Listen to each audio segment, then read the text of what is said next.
Halo guys, selamat datang kembali di Catatan Peter. Nah, kali ini kita akan melanjutkan pembahas mengenai Rohingya, ya, mengenai Rohingya, lebih tepatnya latar belakang kenapa ada etnis Rohingya sampai pindah ke negara-negara tetangga gitu ya, sampai mengungsi ke negara-negara tetangga.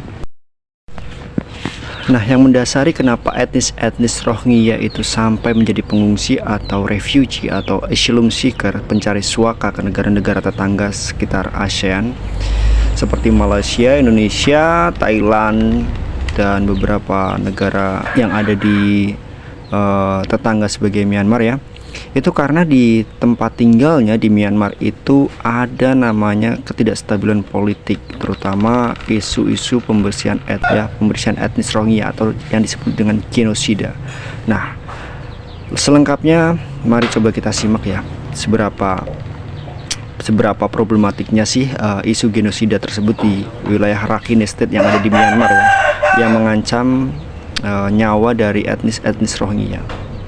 Menguatnya isu genosida atas etnis Rohingya Muslim, etnis minoritas Rohingya di Rakhine State, Myanmar itu terjadi sekitar tahun 2017. Konflik ini adalah pergolakan yang terjadi pada Juni 2012 dan Oktober 2016 dengan dugaan pemicunya adalah pemerkosaan dan pembunuhan wanita Buddhis Rakhine yang dilakukan oleh pria Rohingya yang kemudian disusul pembunuhan 10 muslim sebagai aksi pembalasan yang berbuntut pada reaksi berantai, yaitu pembunuhan dan pembakaran rumah dari kedua belah pihak ya. Itu terjadi aksi balas membalas. Kelompok bersenjata Rohingya juga melakukan penyerangan di pos polisi. Nah, itu ya beberapa pemicu dasarnya.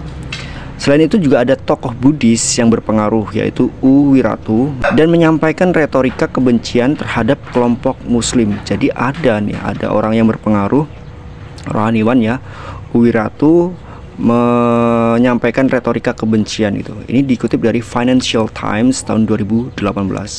Dalam landscape globalisasi, orang-orang Rohingya itu dipandang sebagai ancaman terhadap otonomi negara atau kedaulatan sebuah negara di Myanmar ya. Ada beragam faktor yang dapat mengancam otonomi negara, di antaranya arus informasi, imigran yang tidak memiliki dokumen, gerakan sosial baru, perang, teroris, peredaran obat-obatan terlarang, atau pencucian uang ya. Jadi di dalamnya itu termasuk pencucian uang atau instrumen keuangan lainnya, dan perdagangan seks. Ini termasuk dalam human trafficking sebenarnya. Nah, kemudian retorika itu kemudian merangsang otoritas militer Myanmar untuk terlibat dalam tanda kutip itu mengendalikan kekerasan antar masyarakat. Jadi retorikanya seperti itu ya. Namun pada kenyataannya aksi tersebut merupakan upaya lain sebagai bentuk diskriminasi etnis Rohingya. Nah, menurut data pemerintah, data ini kemungkinan itu tidak dilaporkan ya, realnya berapa ya, fixnya berapa, data yang konkretnya berapa ya, bahwa kekerasan tersebut mengakibatkan korban jiwa meninggal sebanyak 192 orang, termasuk dalam penghancuran rumah-rumah ya, sekitar 8.164 rumah, perpindahan lebih dari 140.000 orang, perpindahan orang maksudnya ya. Tapi menurut pemerintah Bangladesh melalui Menteri Luar Negerinya Abdul Momen menyebutkan bahwa lebih dari 24.000 orang terbunuh, 18.000 perempuan dieksploitasi dan diperkosa. Lalu ada 120.000 rumah hancur ya, termasuk dibakar atau dihancurkan gitu ya. Dan 150.000 rumah dibakar di negara bagian Rakhine atau Rakhine State di Myanmar. Dan sekitar 1 juta orang Rohingya tentunya ya telah berlindung di negara tetangga Bangladesh gitu ya. Pada bulan Agustus, tepatnya 28 Agustus 2018, dalam Security Council Meeting on Myanmar, Sekjen PBB yaitu Antonio Guterres menyatakan bahwa keadaan darurat pengungsi dalam skala besar yang dimulai 1 tahun lalu, maksudnya pada waktu itu di negara bagian Rakhine ya, khususnya di Myanmar telah menjadi salah satu krisis kemanusiaan dan pelanggaran hak asasi manusia atau yang disebut dengan genosida terburuk di dunia. Nah, ini menurut dari Sekjen PBB ya, Antonio Guterres. Kemudian, nah kita akan mencoba untuk memahami pengertian dari genosida ya, atau pembersihan etnis. Genosida merupakan kejahatan hukum internasional. Nah, berdasarkan dari Convention on the Prevention and Punishment of the Crime of Genocide, dalam artikel keduanya, genosida adalah setiap perbuatan yang dilakukan dengan maksud untuk menghancurkan atau memusnahkan seluruh atau sebagian kelompok bagi bangsa ya. Ada kelompok ras, kelompok etnis, kelompok agama dengan cara yang pertama membunuh anggota kelompok. Nah, itu termasuk dalam genosida. Yang kedua, mengakibatkan penderitaan fisik atau mental yang berat terhadap anggota-anggota kelompok. Nah, itu juga termasuk dalam pengertian dari genosida. Lalu ada juga pengertian yang lain, menciptakan kondisi kehidupan kelompok yang akan mengakibatkan kemusnahan secara fisik baik seluruh atau sebagian. Nah, itu juga termasuk dalam pengertian genosida atau pembersihan etnis gitu ya. Kemudian memaksakan tindakan-tindakan yang bertujuan mencegah di dalam kelompok ya.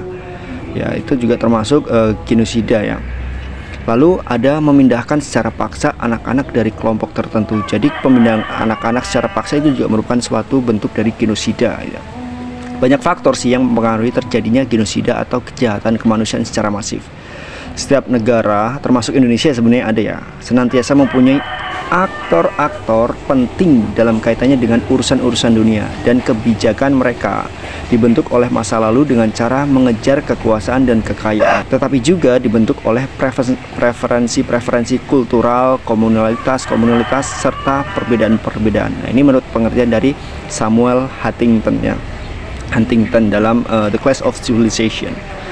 Ya, meskipun mengalami kesulitan untuk menyelesaikan konflik kemanusiaan terhadap etnis Rohingya di negara bagian Rakhine atau Rakhine State di Myanmar, namun sebuah upaya harus tetap dilakukan untuk menekan konflik dari genosida tersebut ya, sehingga tidak terjadi gelombang pengungsi atau gelombang eksodus ke negara-negara tetangga, karena bagaimanapun juga itu merupakan masalah kemanusiaan ya.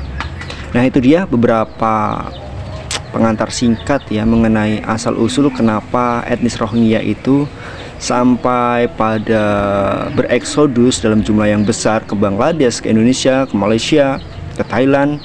Ya, karena di dalam negerinya sendiri terjadi ketidakstabilan politik, terjadi namanya sebuah genosida atau pembersihan etnis di Myanmar. Semoga video ini bermanfaat, semoga video ini informatif. Jika kalian merasa video ini bermanfaat dan informatif, silahkan berikan dukungan kalian dengan cara klik like, subscribe, share, dan komen. Kita ketemu lagi di video-video berikutnya. Terima kasih sudah menonton. Bye-bye.